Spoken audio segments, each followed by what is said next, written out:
Başkanım hoş geldiniz. Buyurun, iyi misiniz? Bunlarla ilgili yaptığımız çalışmalar ve bilindiği üzere 15 Temmuz 2016 tarihinde ülkemizde bir grup terör örgütü mensupları tarafından FETÖ silahlı terör örgütünce bir silahlı darbe girişimi söz konusu olmuştur. Esasında sadece FETÖ darbe girişiminin haricinde biz Türkiye'de tarihine baktığımız zaman her 20 yılda bir ortalama darbe ve darbeye teşebbüs edildiğini görmekteyiz. Yani tarihleri eğer sıralarsak bildiği üzere 1971 tarihi, 1980 darbesi, hemen akabinde 1997 28 Şubat postmodern darbesi, hemen akabinde 2001 yılında, 2002 yılında yine mevcut iktidara karşı kısmi olarak darbe niteliğinde kapatılma davaları. Daha sonrasından yine devamında bazı hukuki yollar denenerek, kullanılarak hükümet yetkililerin iktidardan el çektirilmesine yönelik darbe girişimleri ve olmadığı takdirde son olarak da 15 Temmuz 2016 tarihinde yapılan bir darbe girişimi. Burada aslında sürekli Türkiye'de bir grup kendini bu milletten üstün gören, kendini bu milletin dışında gören, kendisinin en üst tepede durup da bütün milletin kendisine itaat etmesini bekleyen bir grup, dış güçlerle bağlantılı bir şekilde Türkiye'de bir tahakküm kurmaya çalışmışlardır. Darbelerin Türkiye'deki gelişimine ve kökenine, sebeplerine bakıldığı zaman bu cuntacılar, bu millete tepeden bakanlar, vesayetçi bir grup sürekli var olmuştur. Ne zaman ülke şahlanışa kalksa, ne zaman ülkede bir şeyler değişse, ekonomide iyi gidişatlar olsa, toplumun genelinde müspet, lehe yönelik güzel faaliyetler meydana gelse, ya bir darbe girişimi ya da darbeye teşebbüs söz konusu olmuştur. Bilindiği üzere 15 Temmuz 2016 tarihinde ülkemizde bir grup terör örgütü mensupları tarafından FETÖ silahlı terör örgütünce bir silahlı darbe girişimi söz konusu olmuştur. Esasında sadece FETÖ darbe girişiminin haricinde biz Türkiye'de tarihine baktığımız zaman her 20 yılda bir ortalama darbe ve darbeye teşebbüs edildiğini görmekteyiz. Yani tarihleri eğer sıralarsak bildiği üzere 1971 tarihi, 1980 darbesi, hemen akabinde 1997 28 Şubat postmodern darbesi, hemen akabinde 2001 yılında, 2002 yılında yine mevcut iktidara karşı kısmi olarak darbe niteliğinde kapatılma davaları. Daha sonrasından yine devamında bazı hukuki yollar denenerek, kullanılarak hükümet yetkililerin iktidardan el çektirilmesine yönelik darbe girişimleri ve olmadığı takdirde son olarak da 15 Temmuz 2016 tarihinde yapılan bir darbe girişimi.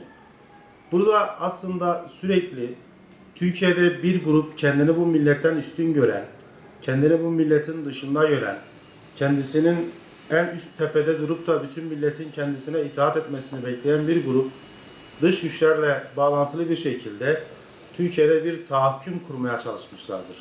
Darbelerin Türkiye'deki gelişimine ve kökenine, sebeplerine bakıldığı zaman bu cuntacılar, bu millete tepeden bakanlar, vesayetçi bir grup sürekli var olmuştur.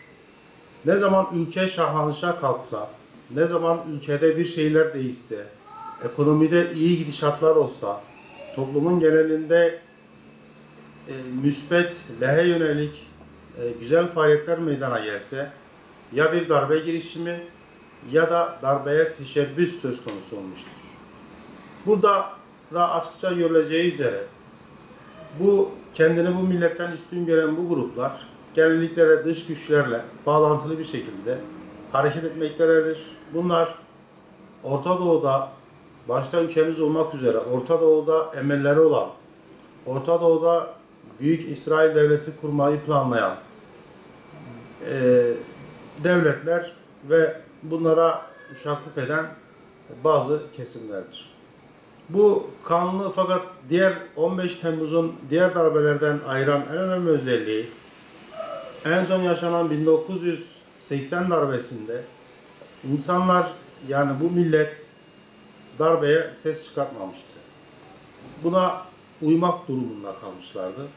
Fakat 15 Temmuz'da artık bu millet yeter dedi. Darbe girişimini yapanların Pensilvanya'dan yönetildiği, Pensilvanya'nın da sonuç itibariyle Amerika Birleşik Devletleri'nde olduğu göz önüne alındığında aslında bu darbenin bir nevi Amerika Birleşik Devletleri tarafından arkasında bir gücün olduğu kabul edilebiliyor mantığını getiriyor insan. Vesaire çeşitli terör örgütlerinin bulunduğu, bu terör örgütlerinin hem Irak, Suriye ve Mısır etrafında koşullandıkları, bunların da yine yapılan silah yardımlarına bakıldığında hep Amerika tarafından yapıldığı, dış güçler tarafından bu silahların kendilerine ulaştırıldığı ve bunların desteklendiği göz önüne alındığında özellikle Orta Doğu'da Müslümanların yaşadığı coğrafyalarda sürekli bir karışıklık, sürekli bir iç karışıklık yapıldığı ve bu karışıklık kaos ortamından da dış güçlerin faydalanmak istedikleri apaçık ortadadır. Bu İslam coğrafyasını, Müslüman coğrafyasını üzmektedir. Burada aslında sorunun daha da derinine indiğimiz zaman görüyoruz ki bu mücadele hak ile batıl mücadelesidir. Bu mücadele Müslümanların coğrafyasında sürekli bir kaos ve kargaşa ortamı çıkartarak buralara hükmetme mücadelesidir. Ama Allah'ın izniyle 15 Temmuz'da başaramadıkları gibi hiçbir zaman da başaramayacaklar. Müslümanların birlik ve beraberliğe ihtiyacı vardır. Bu da bu coğrafyalarda sağlanmaya çalışılıyor. Netice itibariyle hak her zaman galip olacaktır, muzaffer olacaktır.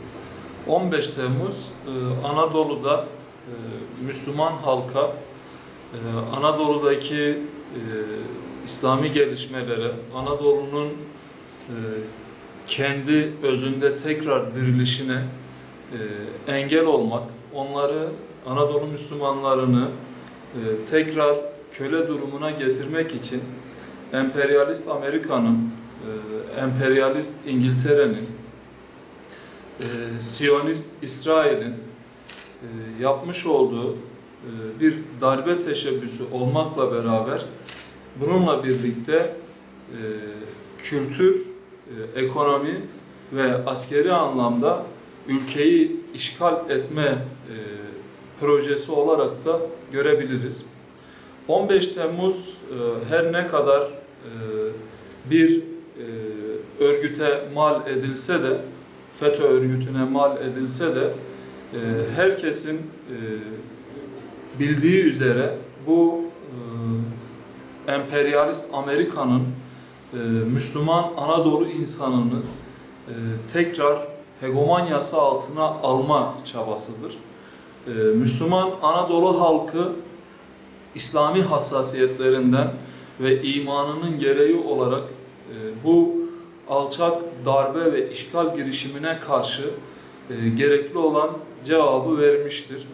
Bu noktada bir daha 15 Temmuz ve benzeri darbe ve işgal girişimlerinin olmaması için Anadolu'da Müslüman halkın dini anlamda daha donanımlı olması, toplumun İslami bilincinin arttırılmasına yönelik daha fazla yatırımlar yapmak gerekiyor. Bu noktada hem İslami çalışma yapan vakıf, dernek, cemaat, hareket gibi organizasyonlara da büyük pay düşmekte ve bununla beraber yetkili insanlara da bu noktada büyük pay düşmekte.